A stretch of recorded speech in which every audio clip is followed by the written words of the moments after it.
ধৰ্ষণ কাণ্ড। ধৰ্ষণ কাণ্ডসমূহ সমাজৰ বাবে যিমান ক্ষতিকাৰক তাতকৈ অধিক ক্ষতিকাৰক যদি সেই ধৰ্ষণ কাণ্ড ধৰ্মীয় বা সাম্প্ৰদায়িক ৰূপ দিয়া হয়। প্ৰতিবেদনৰ পূৰ্বে আমি স্পষ্ট ভাষাৰে উল্লেখ কৰিব বিচাৰো, আমাৰ প্ৰতিবেদনত অপৰাধীৰ কোনো জাতি বা ধৰ্ম নাই। অপৰাধী সদায় অপৰাধী। কিন্তু আজিৰ এই প্ৰতিবেদনত তিতাকেহা লাগিলেও ধৰ্ষণ কাণ্ডক সাম্প্ৰদায়িক ৰূপ দিব বিচৰা বা এসপ্তাহৰ ভিতৰত নিয়োগ উজনি অসম খালী কৰিবলৈ হুংকাৰ প্ৰদান কৰা তথাকথিত নেতাসকলৰ বাবেহে আগবঢ়াইছো এই প্ৰতিবেদন। এসপ্তাহ সময় দিছো। এসপ্তাহৰ ভিতৰত উজনি অসমৰ যিবোৰ মিয়া আছে মিয়াবোৰে তালি টোপোলা বান্ধি ইয়াৰ পৰা প্ৰস্থান কৰক। অসম আৰক্ষী বিফল হৈছে। ধৰ্ষণকাৰীৰ কোনো জাত পাত নাই, কোনো ধৰ্ম নাই। যে 7 দিনৰ সময়সীমা আজি 3 দিন গৈছে আৰু 4 দিনৰ ভিতৰত তেওঁলোকে ত্যাগ কৰিব লাগিব। নমস্কাৰ, ষ্টুডিঅ'ত মই শাহিন চুলতানা। যোৱা কিছুদিনৰ পৰা অসমত ধৰ্ষণ কাণ্ডই এক লজ্জাজনক পৰিৱেশ সৃষ্টি কৰিছে। ৰাজ্যত ধৰ্ষণ কাণ্ডৰ ঘটনা সংঘটিত হৈছে কেইবাটাও। ইয়াৰে বিশেষকৈ কেৱল প্ৰাধান্য পাইছে ধিঙৰ ঘটনা। ধিঙৰ ধৰ্ষণ কাণ্ডক লৈ উত্তাল হৈ পৰিছে অসমৰ ইমূৰৰ পৰা সিমূৰৰ আকাশ বতাহ। কিন্তু কেৱল ধিঙৰ ঘটনাক লৈ সমগ্ৰ অসম উত্তাল কিয়? ইয়াৰ উত্তৰত সহজে উল্লেখ কৰিব পাৰিব যে ধিঙৰ এই লজ্জানত ঘটনাত মুছলমান লোক জড়িতৰ বাবে নহয়নে? তেন্তে প্ৰথমে চাই লোৱা হওক যোৱা 3 দিনৰ ৰাজ্যৰ ভিন্ন প্ৰান্তৰ পৰা পোৱা ধৰ্ষণ কাণ্ডক লৈ প্ৰকাশিত বাতৰিৰ শিৰোনাম। ঘটনা নম্বৰ 1, ধিঙত টিউচনৰ পৰা উভতাৰ পথত কিশোৰী যৌন নিৰ্যাতন। এই ঘটনাত তফাজ্জুল ইছলাম নামৰ অভিযুক্ত গৰাকীয়ে আৰক্ষীৰ জিম্মাৰ পৰা পলাবলৈ চেষ্টা কৰোঁতেই পুখুৰীত জাপ দি প্ৰাণ হেৰুৱায়। ঘটনা নম্বৰ 2, হুজাইত শিক্ষক বিশ্বজিৎ দাসে ছাত্ৰীক ধৰ্ষণ কৰি ভিডিঅ' প্ৰস্তুত কৰি ভাইৰেল কৰাৰ ভাবুকি। ঘটনা নম্বৰ 3, তিনিচুকীয়াৰ 7 বছৰীয়া নাবালিকাক ধৰ্ষণ, অভিযুক্ত জন হালৈ। ঘটনা নম্বৰ 4, তেজপুৰত দিবাংগ কিশোৰীৰ ধৰ্ষণ, অভিযুক্ত আকাশ মুণ্ডাক গ্ৰেপ্তাৰ।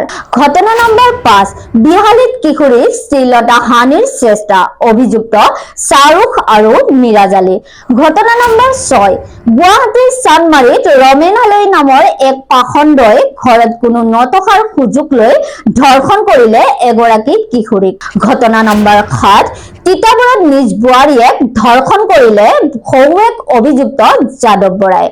ঘটনা নম্বৰ 8, মুছলপুৰত মোমায়েকৰ কামনাৰ বলি হল কিশোৰী লম্পট ৰঞ্জিত বড়োক গ্ৰেপ্তাৰ। ঘটনা নম্বৰ 9, বুৰেশ্বৰত বিশেষভাৱে সক্ষম নাবালিকাক ধৰ্ষণ টেম্পো চালকৰ, অভিযুক্ত মুস্তাফ আলী।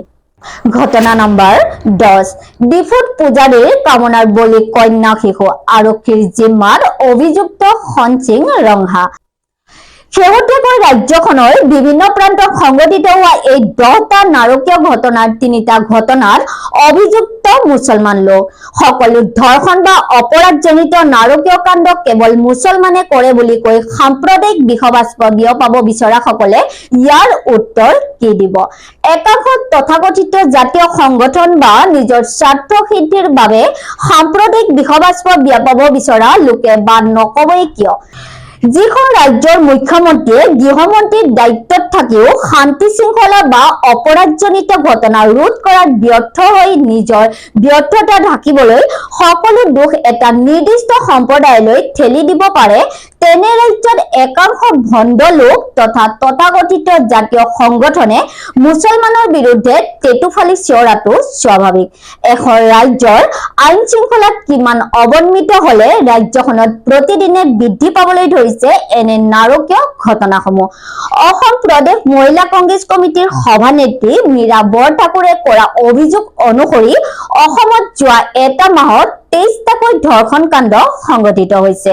দুৰ্ভাগ্যজনক কথা, আজি এটা মাহত 23 গৰাকীকৈ আমাৰ মহিলা নাবালিকা কিশোৰীকে ধৰি ছোৱালীকে ধৰি মহিলা ধৰ্ষিত হৈছে।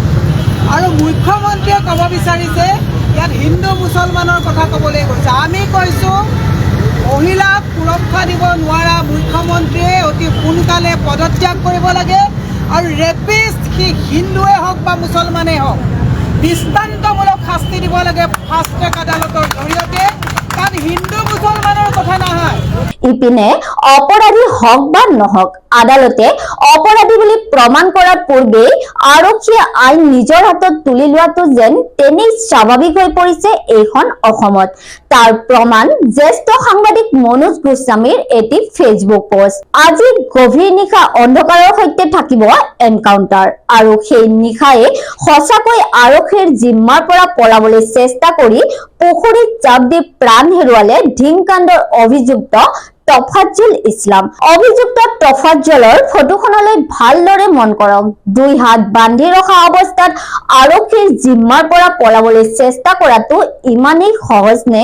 সাধাৰণতে অভিযুক্ত হেণ্ডকাফ লগালেও আন এটা হেণ্ডকাফ আৰক্ষীৰ হাতত থাকে। তেনেস্থলত আৰক্ষীৰ হাতৰ পৰা কোন যুক্তিত পলাব পাৰে? আনহাতে আৰক্ষীয়ে সকলো ঘটনাৰ ভিডিঅ' প্ৰস্তুত কৰে যদিও আজিলৈকে এনকাউণ্টাৰ হোৱা বা অভিযুক্ত পলাই যোৱাৰ কোনো এটা ঘটনাৰ ভিডিঅ' আৰক্ষীয়ে প্ৰস্তুত কৰা বা সংবাদ মাধ্যমক তেনে ভিডিঅ' যোগান ধৰা পৰিলক্ষিত নহল। অৱশ্যে এই সকলোবোৰ আদালতৰ বিচাৰ্য বিষয়। ইতিমধ্যে এনকাউণ্টাৰৰ ঘটনাক লৈ উচ্চ ন্যায়ালয়ৰ ককৰ্থনাৰ পৰা হাত সাৰি যাব পৰা নাই আৰক্ষীয়ে। মূলতঃ আৰক্ষীয়ে যদি সঁচা অৰ্থত আৰক্ষীৰ কাম, আদালতে যদি সঁচা অৰ্থত আদালতৰ কাম আৰু চৰকাৰেও যদি নিজৰ দায়িত্ব সুচাৰুৰূপে পালন কৰে তেন্তে ৰাজ্যত অপৰাধজনিত ঘটনা এনেই হ্ৰাস পাব।